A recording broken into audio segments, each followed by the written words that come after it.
കൂടുതൽ വാർത്തകളും വീഡിയോകളും കാണാൻ ഈ ചാനൽ സബ്സ്ക്രൈബ് ചെയ്യുക. കൂടെ ബെൽ ബട്ടൺ അമർത്തുക.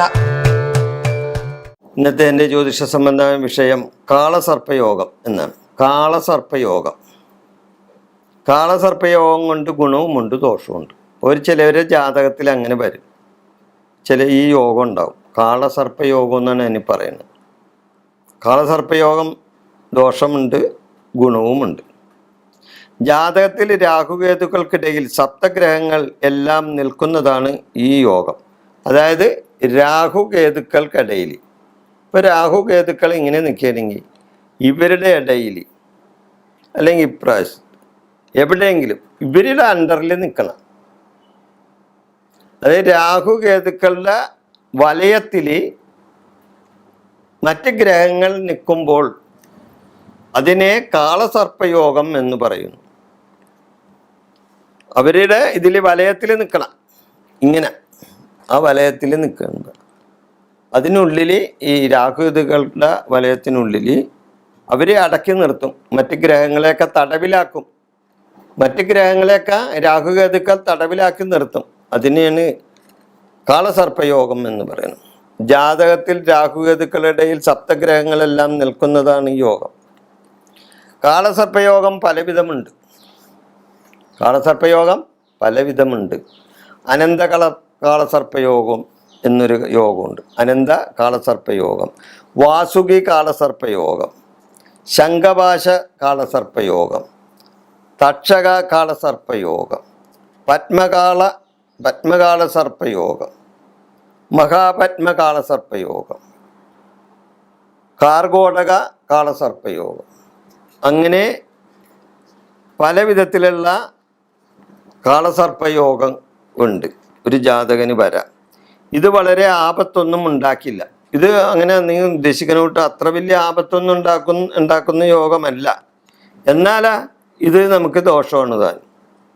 പല ഉന്നതർക്കും ഉണ്ടായിട്ടുള്ള യോഗമാണ്. ഒരിക്കലും കാളസർപ്പയോഗം ഉണ്ടെന്ന് വെച്ച് കാളസർപ്പയോഗം മനുഷ്യൻ്റെ ആയുസ്സൊന്നും എടുക്കില്ല, പിന്നെ ആയുസ്സൊന്നും എടുക്കില്ല. ചിലർക്ക് ബാല്യത്തിൽ ദുരിതങ്ങൾ വരാം, കുറച്ച് ദുരിതങ്ങൾ വരാം. 30-40 വയസ്സിനിടക്ക് മാറ്റം വരും. ഇങ്ങനെയുള്ള ആൾക്കാർക്ക് 30 വയസ്സ് 40 വയസ്സിനിടക്ക് മാറ്റം വരും.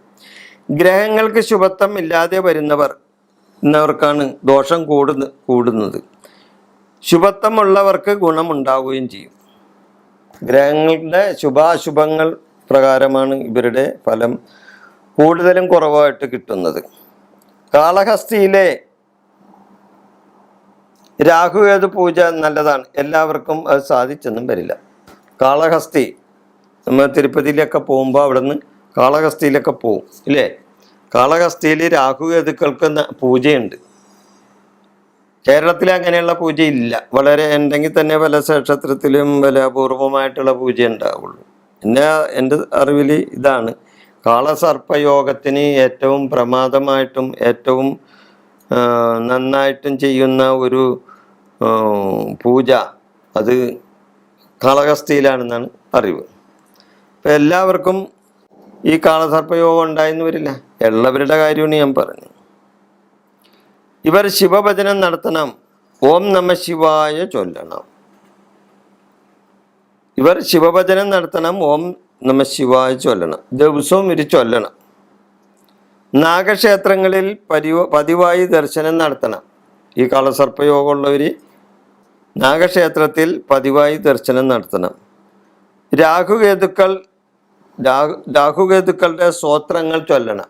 ഈ രാഹുകേതുക്കളുടെ സ്തോത്രങ്ങൾ ഉണ്ടല്ലോ, അതൊന്ന് ചൊല്ലണം. സർപ്പഭയഹരയന്ത്രം ധരിക്കുന്നത് നല്ലതാണ്. ഗരുഡയന്ത്രം ഇവ ധരിക്കുന്നതും നല്ലതാണ്.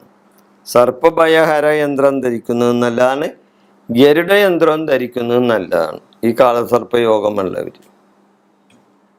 ഈ വിഷയം ഞാനിവിടെ അവസാനിപ്പിക്കുന്നു. നിങ്ങൾക്ക് നന്ദി, നമസ്കാരം.